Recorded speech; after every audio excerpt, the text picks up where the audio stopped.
Here's a quick history quiz. What are these people famous for? Ernst Schmid, John Landy, John Cabot, Pete Conrad and Alan Bean, Elisha Gray, Joseph Swan, and Larry Doby. Take your time. How did you do? 8 out of 8? 7? 6? Maybe 3? 1?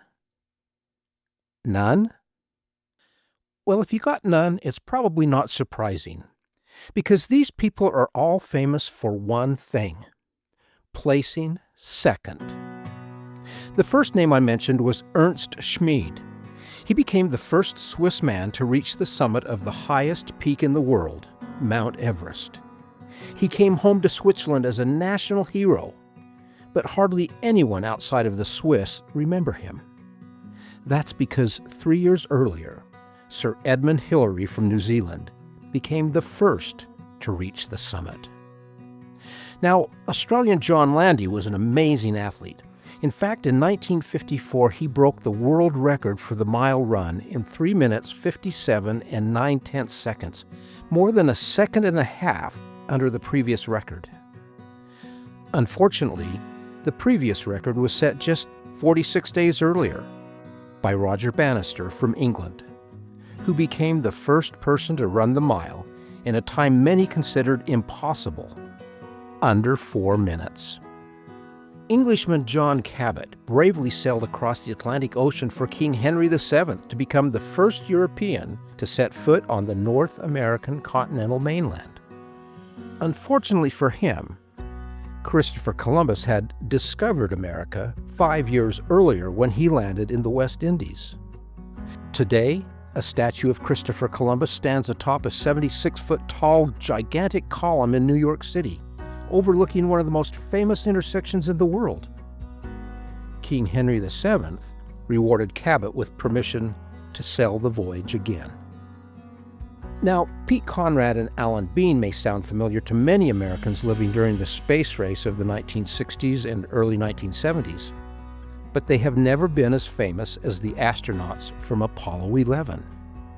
That's because they were part of the Apollo 12 mission and walked on the moon just 4 months after national heroes Neil Armstrong and Buzz Aldrin.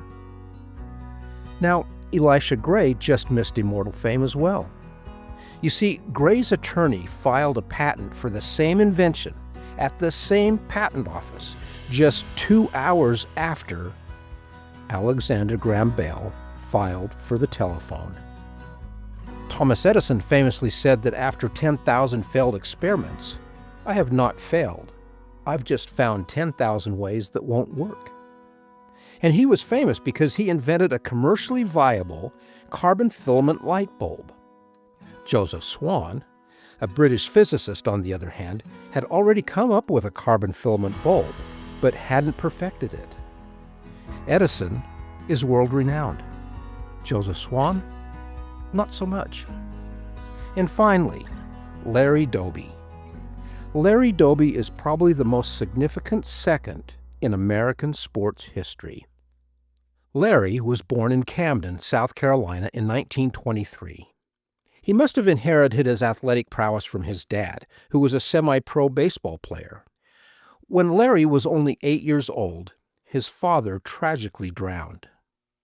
Another unfortunate part of Larry's early years was the limited opportunities afforded to blacks living in the South. The schools in the North, unlike the South at the time, were integrated, which allowed greater opportunities. When he was 14, Larry moved with his mom to Paterson, New Jersey.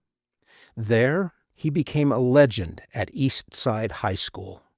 He wasn't just a teammate. He was a superstar. He earned 11 varsity letters in football, basketball, baseball, and track. After his Sterling High School career, he was offered a basketball scholarship to play at Long Island University.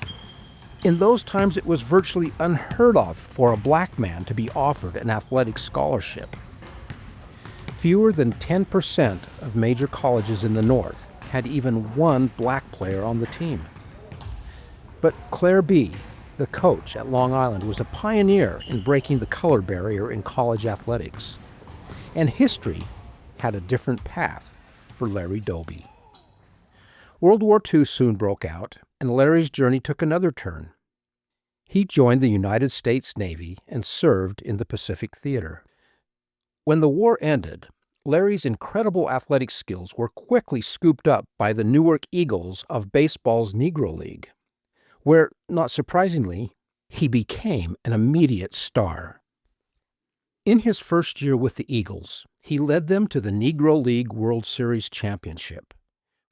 Larry's hard-hitting and smooth play as a second baseman caught the eye of Bill Veeck, the owner of the Cleveland Indians baseball team. On July 5, 1947, Larry Doby became the first black player to put on a uniform of Major League Baseball's American League. But the sports headlines of the day were more focused on something that happened just 11 weeks before. Jackie Robinson was the first black player in Major League Baseball as a member of the National League's Brooklyn Dodgers. Larry's story took a back seat to Jackie Robinson breaking baseball's color barrier. The difficulties of Jackie Robinson's journey are well documented. He faced racial discrimination both on and off the baseball diamond. But Larry Doby faced just as much, if not more, discrimination in the conservative American League. Initially, even his own teammates gave him the cold shoulder. Taunts from fans and players from opposing teams were commonplace. During one game, Larry slid into second base, only to be spit on by the opposing infielder. Knowing any physical retaliation would lead to chaos, Larry, in his typical classy and dignified way, said, "My reaction was to hit the ball as far as I could." And hit the ball far is exactly what Larry Doby did. Having to learn a new position as a center fielder, he became a power at the plate.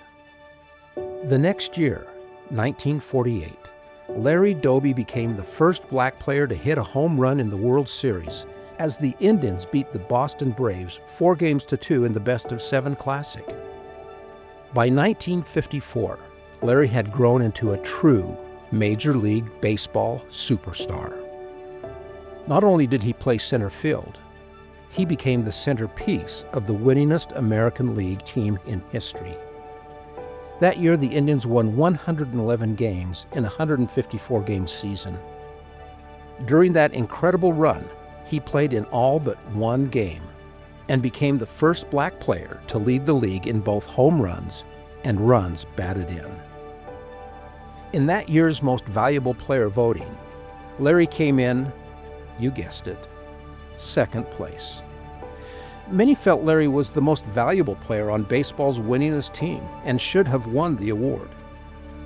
When he retired as a player, he continued to be involved in baseball. In 1978, he became again, yes, the second black manager in the major leagues. Second again to another Robinson, this one Frank. In 1998, at 75 years old, Larry Doby received baseball's highest honor when he was inducted into Cooperstown, Major League Baseball's Hall of Fame. He passed away in 2003 at the age of 79.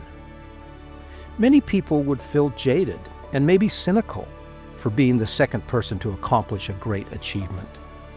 But not Larry Doby, a man who valued his community and his family, who lived a life of dignity and class, once said, "I don't mind being second, as long as I did well enough that there was a third, fourth, and fifth."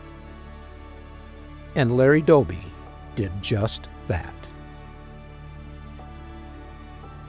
Achievement. Pass it on from passiton.com. If you enjoyed this bite-sized podcast, subscribe and pass it on to a friend. Passiton.com, the podcast, is available wherever you listen to your podcasts.